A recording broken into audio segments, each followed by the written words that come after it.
very viral right now. I've been manifesting twins. Oh my gosh. So different framing of Cat Williams is... Thank you for tuning in to another episode of the Melanated Married Millionaires in the Making show.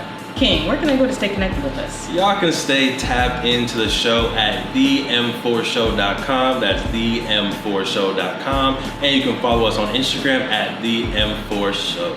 Now, let's get into the episode. Curveball. Oh. What scares you about 2024? What scares me about 2024 is getting exactly what I've been working for. Deep. Talk to me about that. Y'all see it? She got into her mode.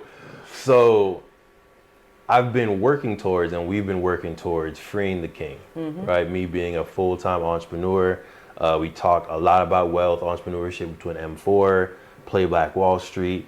And I've always had like a little bit of imposter syndrome when talking about entrepreneurship because I've still had the full-time job while doing it.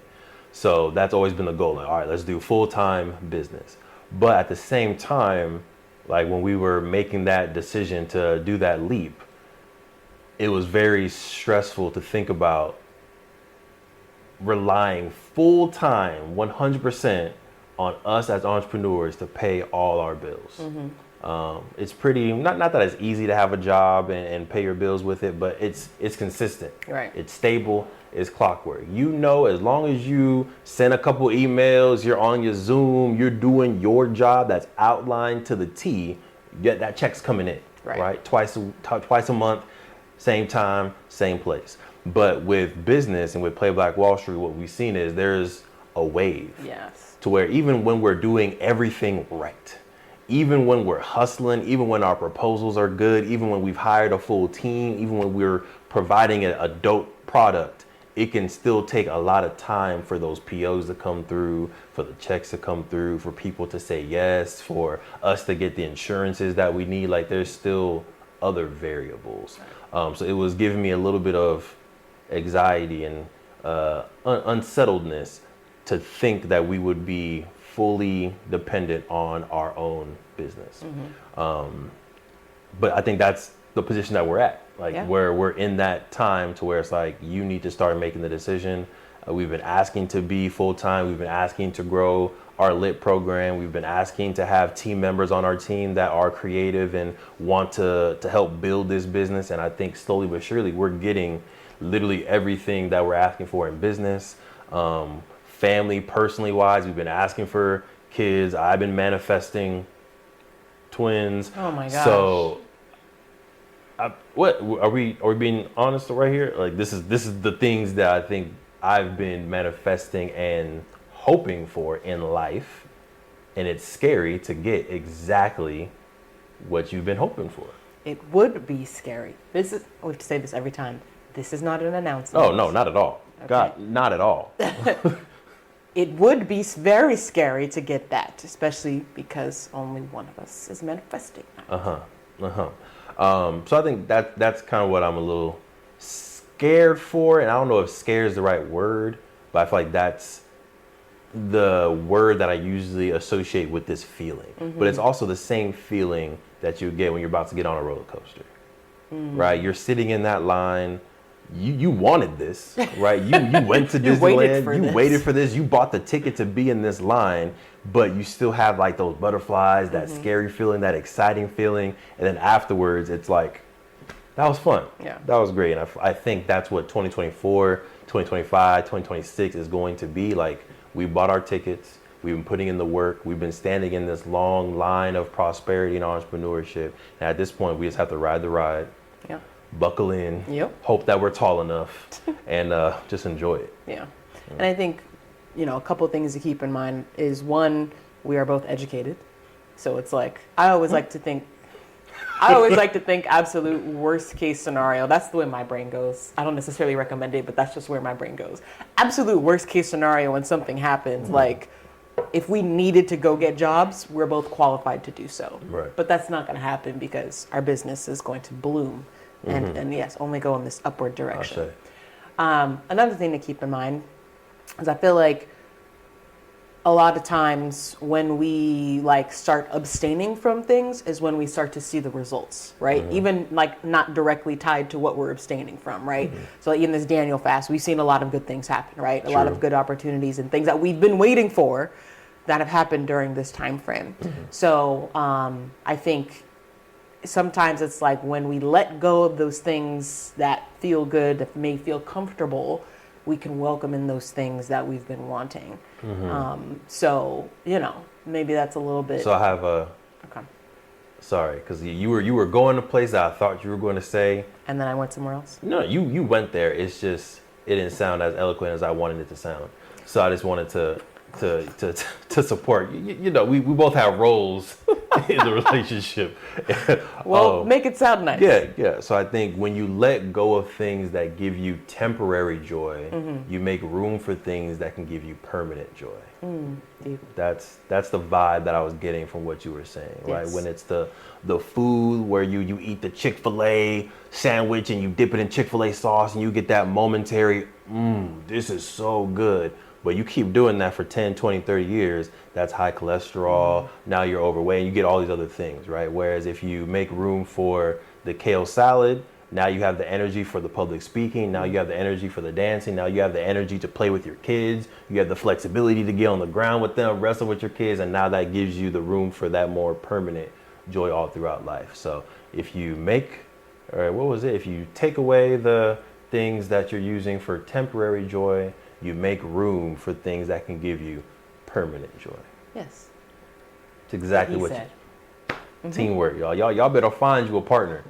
Y'all better find you a partner in 2024 that completes you or amplifies you, might be a better one. There you go. How about you, Queen?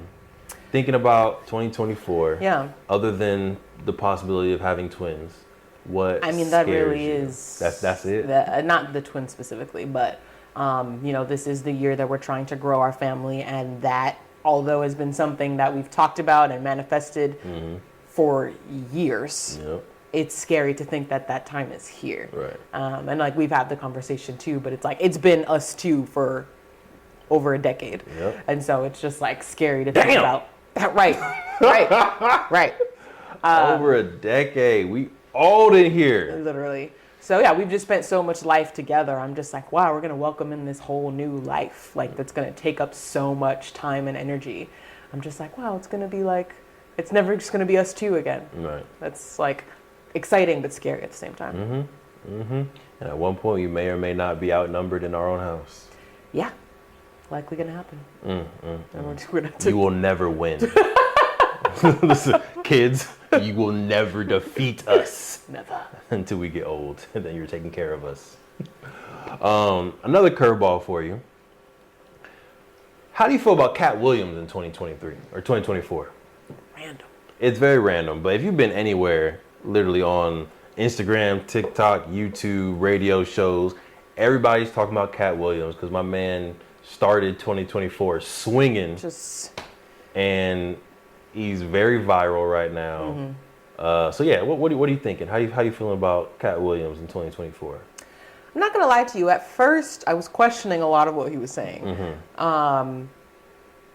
but I feel like more and more people are like, no, he's telling the truth type of thing. So I'm like, dang, like it just makes you think about like the industry, like behind closed doors and like things you don't see, how it's presented to us as the audience and all buttoned down and nice, but like what things are actually happening behind closed doors and how people are painted and all those types of things. So yeah, overall, I think it seems like he's trying to like, he's been kind of like the underdog, if you will, in that industry and like the comedy industry. And he's like, nah, this is my time. This is my year. I'm gonna air the dirty laundry. I'm gonna, let the truth out and ride the wave type of thing. So I know he's about to do a tour. We tried to get tickets, we couldn't. Sold out. So of course, I think he has something in the cooker, whether it's the tour and other things that he wants to do. And I think that this is his opportunity to definitely bring some attention to himself and his brand and, again, all the work that he's been putting in for his business so that it can be his time, his year. Because, yeah, I think he's been like not too much in the limelight in the past couple of years. So he's been, and I think what he's trying to show with all these podcast interviews is the fact that he's been very successful. Yes. He's saying he has, I think, 17 specials, which is more than a lot of the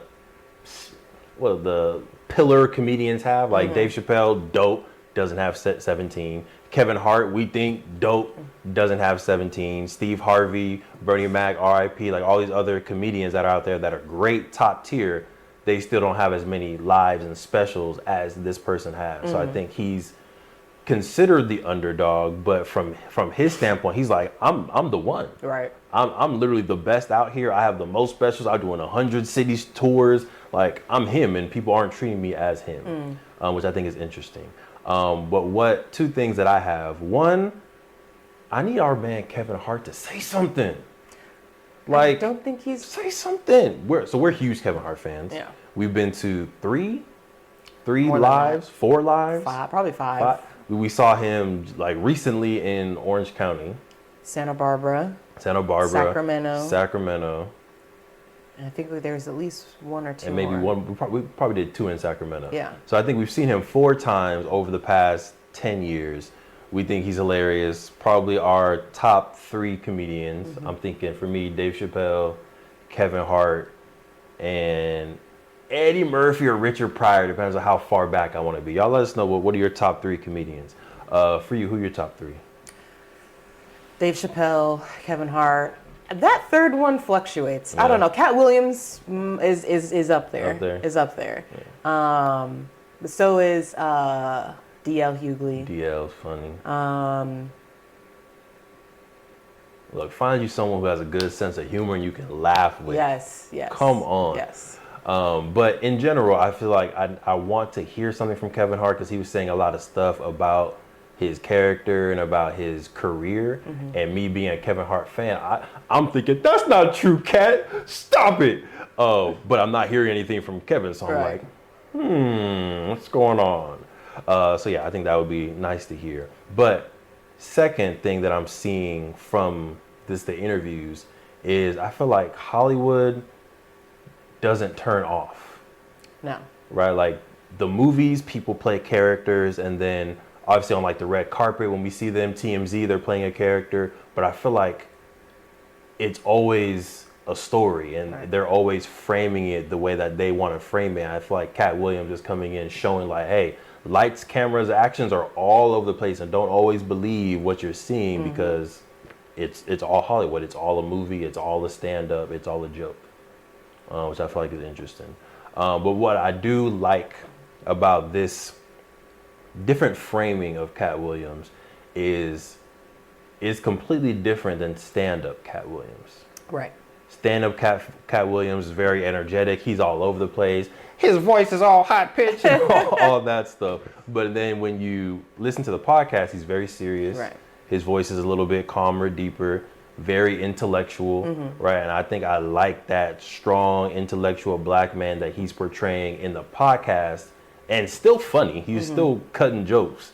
I like that Cat Williams more than stand-up on stage caricature Cat Williams, to my opinion. So you would rather him be the way he is in this interview on stage? Yes. I think that's how Dave Chappelle is. Like when Dave Chappelle's on stage, he's chilling. He's himself. Sometimes he has his vape pen. Sometimes he like, oh, hold on a second, let me go get my cigarette. And he's just comfortable. Yeah. He's just 100% him, not doing anything extra.